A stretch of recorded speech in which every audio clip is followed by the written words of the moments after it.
Hi friends, എല്ലാവർക്കും നമസ്കാരം. Aneesh learning BSc എന്ന യൂട്യൂബ് ചാനലിലേക്ക് സ്വാഗതം. ഇന്ന് നമ്മൾ ഡിസ്കസ് ചെയ്യുന്നത് previous year question paper day 11 ആണ്, അതായത് 11.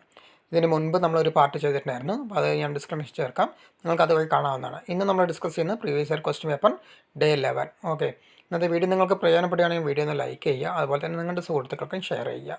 ഈ ചാനൽ ആദ്യമായിട്ട് കാണുന്നവരാണെങ്കിൽ ചാനലൊന്ന് സബ്സ്ക്രൈബ് ചെയ്ത് സപ്പോർട്ട് ചെയ്യണേ. അതുപോലെ തന്നെ ഇതുവരെ ചെയ്തിട്ടുള്ള എല്ലാ പ്രീവിയസ് ഇയർ ക്വസ്റ്റ്യൻ പേപ്പറും ഒരു പ്ലേലിസ്റ്റ് ക്രിയേറ്റ് ചെയ്തിട്ടുണ്ട്, നിങ്ങൾക്ക് അതുവഴി കാണാവുന്നതാണ്. ആദ്യത്തെ ചോദ്യം, ഓപ്പറേഷൻ ബ്ലൂ സ്റ്റാർ ബന്ധപ്പെട്ടിരിക്കുന്നത് ഏത്? ഓപ്പറേഷൻ ബ്ലൂ സ്റ്റാർ ഈ താഴെ തന്നിട്ടുള്ളവയിൽ ഏതുമായാണ് ബന്ധപ്പെട്ടിരിക്കുന്നത്? ആൻസർ വരുന്നത് ഇതിലില്ല, ആൻസർ ഓപ്ഷനിൽ തന്നിട്ടില്ല. പഞ്ചാബിലെ സുവർണ ക്ഷേത്രത്തിൽ സിഖ് ഭീകരർക്കെതിരെ നടത്തിയ സൈനിക നടപടിയാണ് ഓപ്പറേഷൻ ബ്ലൂ സ്റ്റാർ എന്നറിയപ്പെടുന്നത്. 1984 ഓപ്പറേഷൻ ബ്ലൂ സ്റ്റാർ നടന്നത്. പഞ്ചാബിലെ സുവർണ ക്ഷേത്രത്തിൽ സിഖ് ഭീകരർക്കെതിരെ നടത്തിയ സൈനിക നടപടിയാണ് ഓപ്പറേഷൻ ബ്ലൂ സ്റ്റാർ എന്ന് അറിയപ്പെടുന്നത്. അടുത്തത്, 2013 വയലാർ അവാർഡ് കരസ്ഥമാക്കിയ ശ്യാമമാധവം എന്ന കൃതിയുടെ കർത്താവ് ആര്? 2013 വയലാർ അവാർഡ് കരസ്ഥമാക്കിയ ശ്യാമമാധവം എന്ന കൃതിയുടെ കർത്താവ് ആര് എന്നാണ് ചോദ്യം. Answer option A, Prabha Varma. പ്രഭാവർമ്മയാണ് 2013 വയലാർ അവാർഡ് കരസ്ഥമാക്കിയ ശ്യാമമാധവം എന്ന കൃതിയുടെ കർത്താവ് എന്നറിയപ്പെടുന്നത്. 2023 47ാമത് വയലാർ അവാർഡ് ജേതാവെന്നറിയപ്പെടുന്നത് ശ്രീകുമാരൻ തമ്പിയാണ്. ജീവിതം ഒരു പെൻഡുലം എന്ന രചനയ്ക്കാണ് അദ്ദേഹത്തിന് പുരസ്കാരം ലഭിച്ചിരിക്കുന്നത്. 2023 47ാമത് വയലാർ അവാർഡ് ജേതാവെന്നറിയപ്പെടുന്നത് ശ്രീകുമാരൻ തമ്പിയാണ്. ജീവിതം ഒരു പെൻഡുലം എന്ന രചനയ്ക്കാണ് അദ്ദേഹത്തിന് അവാർഡ് ലഭിച്ചത്. അടുത്തത്, കാൺല തുറമുഖം സ്ഥിതി ചെയ്യുന്ന സംസ്ഥാനം ഏത്? കാൺല തുറമുഖം സ്ഥിതി ചെയ്യുന്ന സംസ്ഥാനം. Answer option D, Gujarat. ഗുജറാത്തിലാണ് കാൺല തുറമുഖം സ്ഥിതി ചെയ്യുന്നത്. അടുത്തത്, സാങ്പോ എന്ന പേരിൽ അറിയപ്പെടുന്ന ഇന്ത്യയിലെ നദി ഏത്? സാങ്പോ എന്ന പേരിൽ അറിയപ്പെടുന്ന ഇന്ത്യയിലെ നദി. Answer option C, Brahmaputra. Brahmaputra നദിയാണ് സാങ്പോ എന്ന പേരിൽ അറിയപ്പെടുന്നത്. അടുത്തത്, ഇന്ത്യയിൽ ഇടക്കാല മന്ത്രിസഭ അധികാരത്തിൽ വന്നത് എപ്പോൾ? ഇന്ത്യയിൽ ഇടക്കാല മന്ത്രിസഭ അധികാരത്തിൽ വന്നത് എപ്പോൾ? Answer option B, 1946 September 2. ഇന്ത്യയിൽ ഇടക്കാല മന്ത്രിസഭ അധികാരത്തിൽ വന്നത് 1946 സെപ്റ്റംബർ 2-നാണ്. അടുത്തത്, ഭരണഘടനയുടെ 19ാം അനുച്ഛേദം പൗരാവകാശത്തെ എത്രയായി തിരിച്ചിരിക്കുന്നു? ഭരണഘടനയുടെ 19ാം അനുച്ഛേദം പൗരാവകാശത്തെ എത്രയായി തിരിച്ചിരിക്കുന്നു? Answer option C, 6. ഭരണഘടനയുടെ 19ാം അനുച്ഛേദം പൗരാവകാശത്തെ 6ആയി തിരിച്ചിരിക്കുന്നു. അടുത്തത്, കേരളത്തിൽ കിഴക്കോട്ട് ഒഴുകുന്ന നദി ഏത്? ഈ താഴെ തന്നിട്ടുള്ളതിൽ കേരളത്തിൽ കിഴക്കോട്ട് ഒഴുകുന്ന നദി ഏതെന്നാണ് ചോദ്യം. Answer option D, Bhavani. ഭവാനിയാണ് താഴെ തന്നിട്ടുള്ളതിൽ കിഴക്കോട്ട് ഒഴുകുന്ന നദി. അടുത്തത്, കയർ എന്ന നോവലിൽ പ്രതിപാദിക്കുന്ന കേരളത്തിലെ പ്രദേശം ഏത്? കയർ എന്ന നോവലിൽ പ്രതിപാദിക്കുന്ന കേരളത്തിലെ പ്രദേശം. Answer option C, Kuttanad. കുട്ടനാടാണ് കയർ എന്ന നോവലിൽ പ്രതിപാദിക്കുന്ന കേരളത്തിലെ പ്രദേശം. അടുത്തത്, കേരള സിംഹം എന്ന് വിശേഷിപ്പിക്കുന്നത് ആര്? കേരള സിംഹം എന്ന് വിശേഷിപ്പിക്കുന്നത് ആര്? Answer option A, Pazhassi Raja. പഴശ്ശിരാജാവിനെയാണ് കേരള സിംഹം എന്ന് വിശേഷിപ്പിക്കുന്നത്. അടുത്തത്, കേരളത്തിലെ ഏറ്റവും വലിയ ശുദ്ധജല തടാകം ഏത്? കേരളത്തിലെ ഏറ്റവും വലിയ ശുദ്ധജല തടാകം. ആൻസർ ഓപ്ഷൻ ഡി, ശാസ്താംകോട്ട കായൽ. കേരളത്തിലെ ഏറ്റവും വലിയ ശുദ്ധജല തടാകമാണ് ശാസ്താംകോട്ട കായൽ. അടുത്തത്, താഴെ പറയുന്നവരിൽ ഏതിലൂടെയായിരുന്നു ദേശീയ രാഷ്ട്രീയത്തിലേക്ക് ഗാന്ധിജിയുടെ പ്രവേശനം? താഴെ പറയുന്നവരിൽ ഏതിലൂടെയായിരുന്നു ദേശീയ രാഷ്ട്രീയത്തിലേക്ക് ഗാന്ധിജിയുടെ പ്രവേശനം? ആൻസർ വരുന്നത് ഓപ്ഷൻ സി ആണ്, ചമ്പാരൻ സത്യാഗ്രഹം. 1917 ചമ്പാരൻ സത്യാഗ്രഹത്തിലൂടെയാണ് ഗാന്ധിജി രാഷ്ട്രീയത്തിലേക്ക് പ്രവേശിക്കുന്നത്. അടുത്തത്, പ്രാർത്ഥനാ സമാജം സ്ഥാപിച്ചതാര്?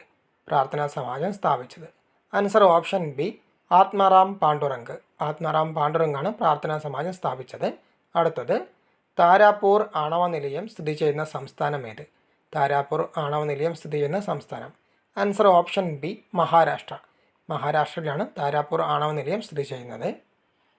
അടുത്തത്, കേരളത്തിൽ സ്വകാര്യ മേഖലയിലെ ഏറ്റവും വലിയ ജലവൈദ്യുത പദ്ധതി ഏത്? ഇത് മുൻപ് പ്രീവിയസ് ഇയറിൽ ചോദിച്ചിട്ടുണ്ട്.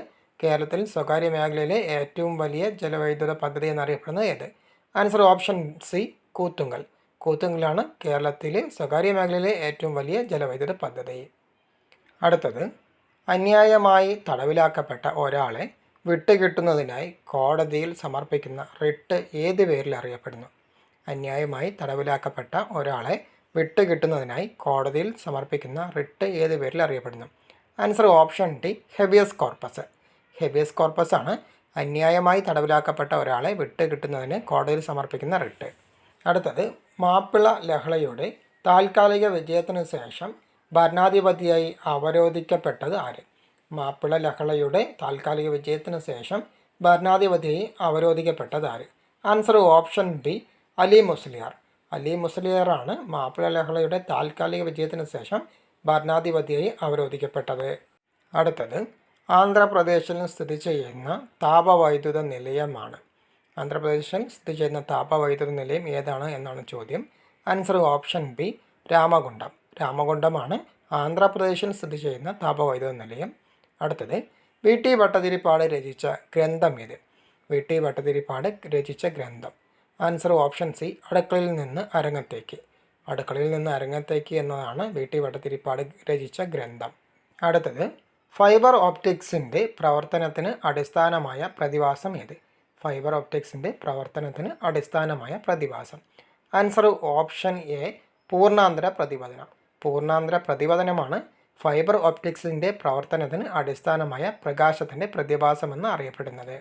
അടുത്തത് അയിരിൽ അടങ്ങിയിരിക്കുന്ന മാലിന്യങ്ങളെ അറിയപ്പെടുന്ന പേരെന്ത്? അയിരിൽ അടങ്ങിയിരിക്കുന്ന മാലിന്യങ്ങളെ അറിയപ്പെടുന്ന പേര്. Answer option A, gang. Gang ആണ് അയിരിൽ അടങ്ങിയിരിക്കുന്ന മാലിന്യങ്ങളെ അറിയപ്പെടുന്നത്. അടുത്തത് പ്രതിധ്വനി കേൾക്കാൻ പ്രതിപതന തലവും സ്രോതസ്സും തമ്മിലുള്ള കുറഞ്ഞ അകലം താഴെ പറയുന്നവയിൽ ഏതാണ്? പ്രതിധ്വനി കേൾക്കാൻ പ്രതിപതന തലവും സ്രോതസ്സും തമ്മിലുള്ള കുറഞ്ഞ അകലം താഴെ പറയുന്നവയിൽ ഏത്? Answer option C, 17 metre. 17 മീറ്ററാണ് പ്രതിധ്വനി കേൾക്കാൻ പ്രതിപതന തലവും സ്രോതസ്സും തമ്മിലുള്ള ഏറ്റവും കുറഞ്ഞ അകലം. അടുത്തത് ഹൈഡ്രജൻ്റെ റേഡിയോ ആക്റ്റീവായ ഐസോട്ടോപ്പ് ഏത്? ഹൈഡ്രജൻ്റെ റേഡിയോ ആക്റ്റീവായ ഐസോട്ടോപ്പ്. Answer option D, tritium. ട്രിഷ്യമാണ് ഹൈഡ്രജൻ്റെ റേഡിയോ ആക്റ്റീവായ ഐസോട്ടോപ്പ്. അടുത്തത് താഴെ പറയുന്നവയിൽ ഭൗമോപഗ്രഹങ്ങളിൽ പെടാത്തത് ഏത്?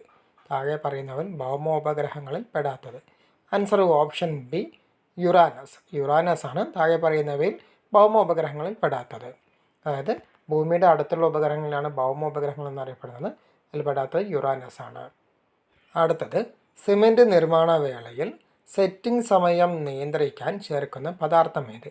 സിമൻറ്റ് നിർമ്മാണ വേളയിൽ സെറ്റിംഗ് സമയം നിയന്ത്രിക്കാൻ ചേർക്കുന്ന പദാർത്ഥം. Answer option A, gypsum.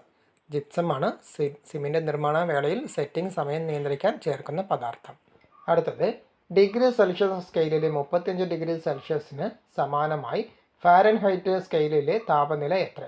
Degree Celsius സ്കെയിലിൽ 35 ഡിഗ്രി സെൽഷ്യസിന് സമാനമായി ഫാരൻഹീറ്റ് സ്കെയിലിലെ താപനില. Answer option B, 95 degree Fahrenheit. 95 degree Fahrenheit ആണ് ഡിഗ്രി സെൽഷ്യസ് സ്കെയിലിൽ 35 ഡിഗ്രി സെൽഷ്യസിന് സമാനമായ ഫാരൻഹീറ്റ് സ്കെയിലിലെ താപനില. അടുത്തത് ഒരു ഫിലമെൻ്റ് ലാമ്പിൽ നടക്കുന്ന ഊർജ്ജമാറ്റം എന്ത്? ഒരു ഫിലമെൻ്റ് ലാമ്പിൽ നടക്കുന്ന ഊർജ്ജമാറ്റം. ആൻസർ ഓപ്ഷൻ ബി, വൈദ്യുതോർജ്ജം പ്രകാശോർജ്ജമായി മാറുന്നു. വൈദ്യുതോർജ്ജം പ്രകാശോർജ്ജമായി മാറുന്നതാണ് ഒരു ഫിലമെൻ്റ് ലാമ്പിൽ നടക്കുന്ന ഊർജ്ജമാറ്റം. അടുത്തത് ശരീരകോശങ്ങൾക്ക് കേടുണ്ടാക്കാതെ സൂക്ഷ്മാണുക്കളെ നിയന്ത്രിക്കുന്നത് സഹായിക്കുന്ന ഔഷധങ്ങളെ പറയുന്ന പേരെന്ത്? ശരീരകോശങ്ങൾക്ക് കേടുണ്ടാക്കാതെ സൂക്ഷ്മാണുക്കളെ നിയന്ത്രിക്കുന്നതിന് സഹായിക്കുന്ന ഔഷധങ്ങളെ പറയുന്ന പേര്. ആൻസർ ഇല്ല. കാരണം ആൻറ്റിബയോട്ടിക്കുകൾ എന്ന് പറയുന്നത് സൂക്ഷ്മാണുക്കളെ, അതായത് ശരീരത്തിനുള്ളിലുള്ള ബാക്ടീരിയകളെയൊക്കെ നിയന്ത്രിക്കാനുള്ളതാണ് ആൻറ്റിബയോട്ടിക്കുകൾ എന്ന് അറിയപ്പെടുന്നത്. അടുത്തത് പ്രവൃത്തിയുടെ നിരക്കിൻ്റെ യൂണിറ്റ് എന്ത്? പ്രവൃത്തിയുടെ നിരക്കിൻ്റെ unit. Answer option A, watt. പ്രവൃത്തിയുടെ നിരക്കിൻ്റെ യൂണിറ്റ് എന്നറിയപ്പെടുന്നത് വാട്ടാണ്. അടുത്തത് മനുഷ്യശരീരത്തിലെ അരിപ്പ എന്നറിയപ്പെടുന്ന അവയവം ഏത്? മനുഷ്യശരീരത്തിലെ അരിപ്പ എന്നറിയപ്പെടുന്ന അവയവം. ആൻസർ ഓപ്ഷൻ സി, വൃക്ക. വൃക്കയാണ് മനുഷ്യശരീരത്തിലെ അരിപ്പ എന്ന് അറിയപ്പെടുന്നത്. അടുത്തത് ജീവകൻ ഡിയുടെ അഭാവം മൂലമുണ്ടാകുന്ന രോഗമാണ്. ജീവകൻ ഡിയുടെ അഭാവം മൂലമുണ്ടാകുന്ന രോഗം ഏത് എന്നാണ് ചോദ്യം. ആൻസർ ഓപ്ഷൻ എ, കണ. ജീവകൻ ഡിയുടെ അഭാവം മൂലമുണ്ടാകുന്ന കുട്ടികളിൽ കാണപ്പെടുന്ന രോഗമാണ് കണരോഗം. അടുത്തത് താഴെ പറയുന്നവയിൽ വൈറസ് മൂലമുണ്ടാകുന്ന രോഗം ഏത്? താഴെ പറയുന്നവയിൽ വൈറസ് മൂലമുണ്ടാകുന്ന രോഗം ഏതെന്നാണ് ചോദ്യം. ആൻസർ ഓപ്ഷൻ ബി, ഡെങ്കിപ്പനി. ഡെങ്കിപ്പനിയാണ് താഴെ പറയുന്നവയിൽ വൈറസ് മൂലമുണ്ടാകുന്ന രോഗം.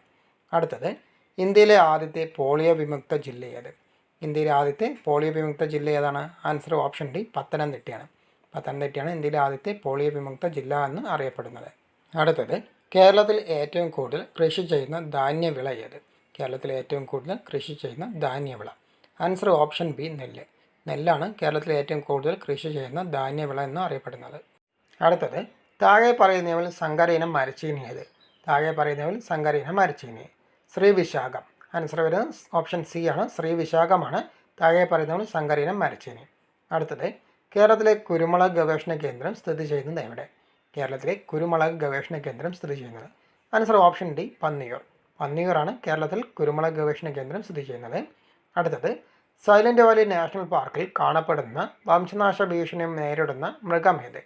സൈലന്റ് വാലി നാഷണൽ പാർക്കിൽ കാണപ്പെടുന്ന വംശനാശ ഭീഷണി നേരിടുന്ന മൃഗം ആൻസർ ഓപ്ഷൻ എ സിംഹവാലൻ കുരങ്ങ്. സിംഹവാലൻ കുരങ്ങാണ് സൈലന്റ് വാലി നാഷണൽ പാർക്കിൽ കാണപ്പെടുന്ന വംശനാശ ഭീഷണി നേരിടുന്ന മൃഗം. അടുത്തത് ലോക പരിസ്ഥിതി ദിനമായി ആചരിക്കപ്പെടുന്നത് എന്ന്? ലോക പരിസ്ഥിതി ദിനമായി ആചരിക്കപ്പെടുന്നത് answer option D June 5. June 5 ലോക പരിസ്ഥിതി ദിനമായി ആചരിക്കുന്നത്. അടുത്തത് പഴങ്ങളെ കൃത്രിമമായി പഴുപ്പിക്കാൻ ഉപയോഗിക്കുന്ന രാസവസ്തു ഏത്? പഴങ്ങളെ കൃത്രിമമായി പഴുപ്പിക്കാൻ ഉപയോഗിക്കുന്ന രാസവസ്തു answer option C calcium carbide. Calcium കാർബൈഡാണ് പഴങ്ങളെ കൃത്രിമമായി പഴുപ്പിക്കാൻ ഉപയോഗിക്കുന്ന രാസവസ്തു. ഇന്ന് നമ്മൾ ഡിസ്കസ് ചെയ്യുന്നത് പ്രീവിയസ് ഇയറിലെ ഒരു ക്വസ്റ്റ്യൻ പേപ്പറിൽ 11th ഡേ ആണ്. ഇന്നത്തെ വീഡിയോ നിങ്ങൾക്ക് പ്രയോജനപ്പെട്ടു എന്ന് വിചാരിക്കുന്നു. വീഡിയോ ഇഷ്ടപ്പെട്ടു കഴിഞ്ഞാൽ വീഡിയോ ഒന്ന് ലൈക്ക് ചെയ്യുക, അതുപോലെ തന്നെ നിങ്ങളുടെ സുഹൃത്തുക്കൾക്കും ഷെയർ ചെയ്യുക. ഈ ചാനൽ ആദ്യമായിട്ട് കാണുന്നവരാണെങ്കിൽ ഈ ചാനൽ ഒന്ന് സബ്സ്ക്രൈബ് ചെയ്ത് സപ്പോർട്ട് ചെയ്യണേ. ഇതുവരെ നമ്മൾ ചെയ്തിട്ടുള്ള എല്ലാ പ്രീവിയസ് ഇയർ ക്വസ്റ്റ്യൻ പേപ്പറുകളും ഒരു പ്ലേ ലിസ്റ്റ് ക്രിയേറ്റ് ചെയ്തിട്ടുണ്ട്. അപ്പോൾ അതിലൂടെ നിങ്ങൾക്ക് കാണാവുന്നതാണ്. പുതിയൊരു ക്വസ്റ്റ്യൻ പേപ്പറുമായി അടുത്ത ക്ലാസ്സിൽ കാണാം.